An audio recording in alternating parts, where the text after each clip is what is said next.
ចំណេះដឹងទូទៅ16ចំណុចពិសេសរបស់សត្វឃ្មុំ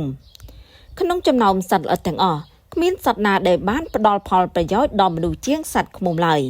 រាប់សតវត្សមកហើយដែលមនុស្សបានចិញ្ចឹមនិងទាញយកប្រយោជន៍ពីសត្វល្អិតប្រភេទនេះយើងអាចទាញប្រយោជន៍តាមរយៈការប្រមូលផលពីទឹកឃ្មុំដ៏ផ្អែមរបស់វានិងការពឹងផ្អែកទៅលើឃ្មុំដើម្បីបង្កាត់ពូជក្នុងដំណាំខាងក្រោមនេះជារឿងរ៉ាវ16ចំណុចដែលលោកអ្នកគួរតែដឹងអំពីអ្នកមានគុណតូចល្អិតរបស់យើង1ឃ្មុំអាចហើរបាន 24.14 គីឡូម៉ែត្រក្នុង1ម៉ោង24គីឡូម៉ែត្រជាងស្ដាប់ទៅដូចជាលឿនគួរសមតែសម្រាប់ពិភពសត្វល្អិតវិញគឺយឺតណាស់ស្លាបដ៏តូចល្អិតរបស់ពួកវាមកបានចាប់ពី 12,000 ទៅ 15,000 ដងក្នុង1នាទីដោយគ្រាន់តែដើម្បីយោងខ្លួនដ៏តូចពោពេញទៅដោយលំអងផ្កាអាចហៅខ្ពស់ល្មមគ្រប់គ្រាន់ក្នុងការធ្វើដំណើរមកសំបុកវិញ2ក្នុងមួយសំបុកមានឃ្មុំចាប់ពី 60,000 ក្បាលឡើងទៅជាធម្មតាក្នុងមួយសំបុកមានឃ្មុំចាប់ពី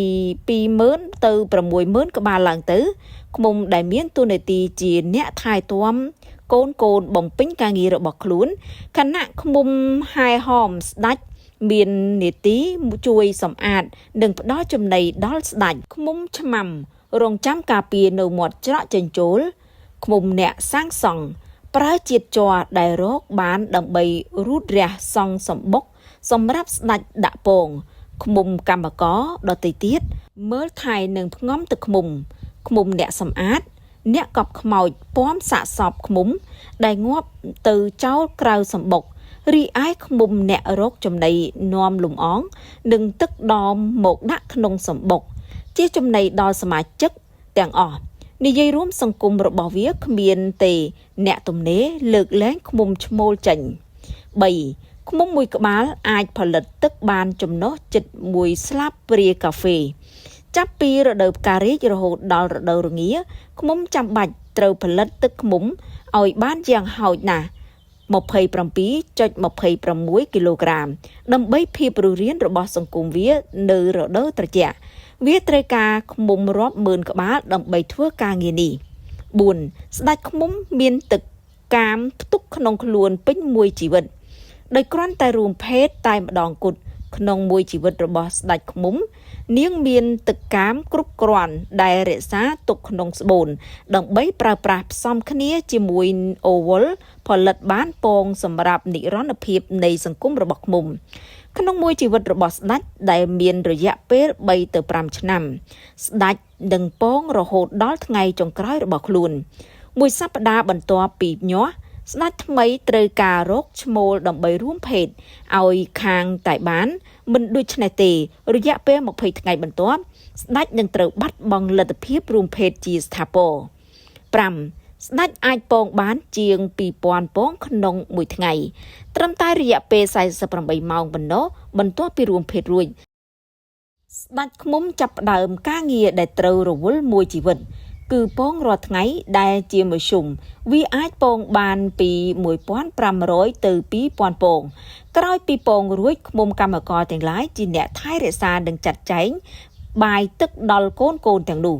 មួយជីវិតរបស់ស្ដេចឃ្មុំអាចពងបានរហូតទៅដល់ 1 លានពង6ឃ្មុំប្រើសញ្ញាទំនាក់ទំនងដែលមានលក្ខណៈស្មុគស្មាញខុសប្លែកពីសត្វដទៃឃ្មុំប្រើសញ្ញាទំនាក់ទំនងតាមរយៈកាយវិការបែបស្មុគស្មាញជាងគេលើផែនដីនេះនៅក្នុងខួរក្បាលរបស់ឃ្មុំមានកោសិកានឺរុនជាង1លាន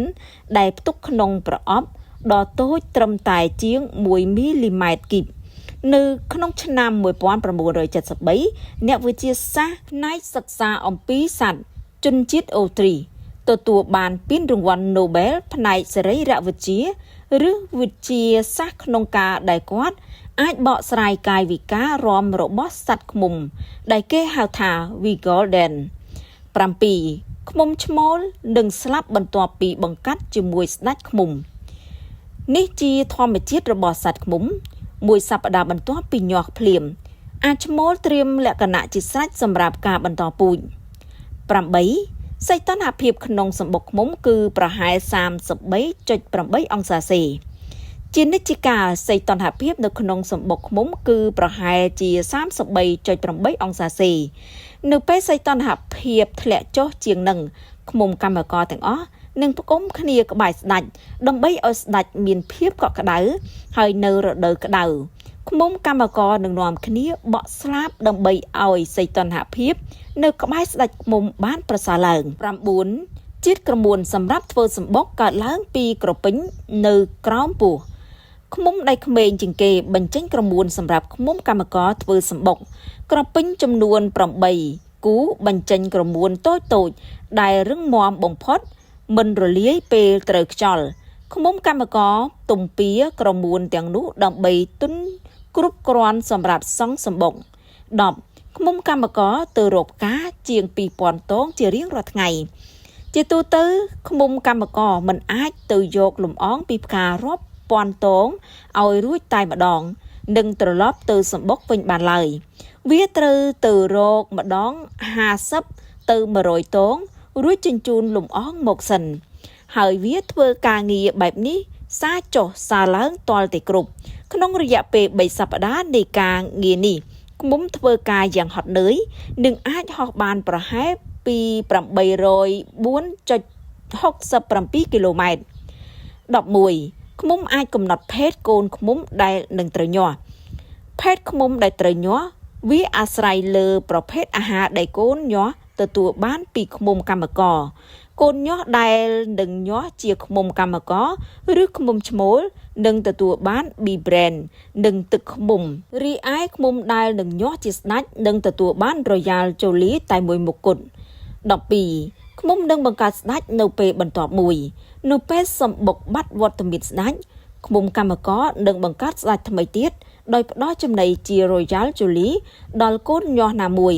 ស្ដេចដាច់ខាតត្រូវតែមាននៅក្នុងសម្បុកពុំនោះទេ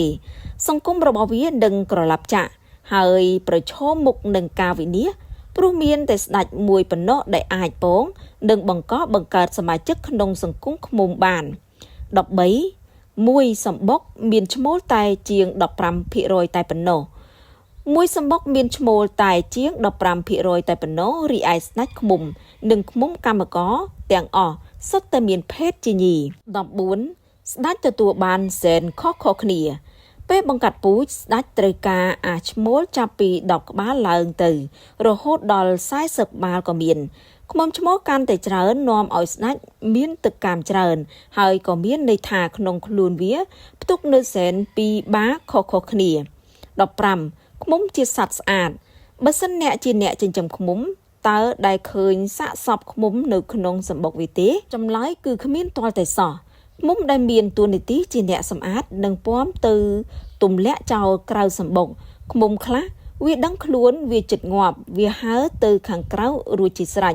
ឬក៏ពួកកម្មករនឹងពំឃ្មុំណាដែលពិការឬចិត្តងាប់ចោលបាត់ទៅហើយកុំថាឡើយដល់ងាប់ក្នុងសម្បុកសូម្បីតែបត់ដៃបត់ជើងក៏វានៅក្រៅសម្បុកដែរលើកលែងស្ដេចដែលបន្ទោបង់នៅក្នុងសម្បុកហើយបន្ទាប់ពីនោះបរិវារអ្នកចាត់ចែងសម្អាតយ៉ាងត្រឹមត្រូវ 16 ភ្នាក់ងារដំណើរលំអងវាមានតួនាទីជួយឲ្យដំណើរលំអងរុក្ខជាតិដែលធ្វើឲ្យមានផ្លែឈើជាច្រើនជាការពិតណាស់ការដែលអវត្តមានឃ្មុំធ្វើឲ្យកសិផលទទួលទិន្នផលទាប